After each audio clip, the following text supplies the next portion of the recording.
Meanwhile, the Syrian army continues to advance in the Jobar area, east of the capital Damascus. Nearly two-thirds of the area is under the Syrian government's control.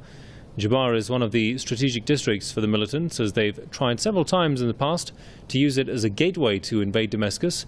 Press's Mohammed Ali tells us more. This is the flashpoint town of Jobar, east of Damascus. Press TV accompanied the Syrian army to the heart of the town. An armored vehicle is essential to avoid sniper guns. Civilians do not exist anymore, as they fled months ago after the militants occupied the area. Their return seems impossible, as the neighborhoods have turned into debris. This is a living room of a house, the residents of which will never be able to return back.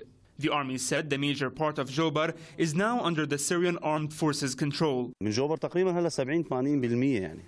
to 80% of Jobar is under our control. The rest is under our gunfire. There are no civilians in Jobar. They all left to secured areas. In Jobar there is now only armed men. Some of them are Syrians and many others are foreigners. They have various kinds of heavy machine guns and snipers. Al-Muwasalat building is one of the places where army units are positioned. Previously, armed men were trying to take control of it. They even tried to make a way underground for that. This is one of the main tunnels that the foreign-backed militants dug in Jobar area. As you can see, it is so large so that they can bring with them their heavy machine guns. The aim was to reach the Syrian army forces and attack them. The rubble heavily covers every street, a sign of ferocious clashes.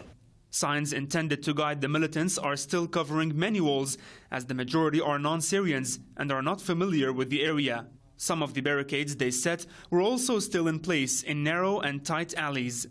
The front lines are now near the squares of Al-Manashir and Al-Barlaman.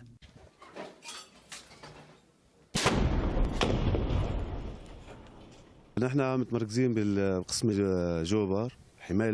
I am positioned near the police station of Jobar. Currently, the main confrontation area is around Al-Barlaman and Al-Manashir squares, where there are strategic high buildings. We killed many militants. Most of the time, they clash with us and then escaped back to Zamalka and Ain Tarma.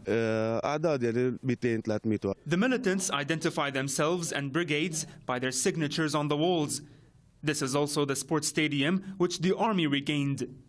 Inside Jobar is a hidden place the insurgents used for setting car bombs and sending them to the capital. The Tower of Al-Muallimin remains the strategic tall building close to secured parts of Damascus, which militants sneak into for using their snipers and attacking both the army and civilians in Al-Abbasiyin Square.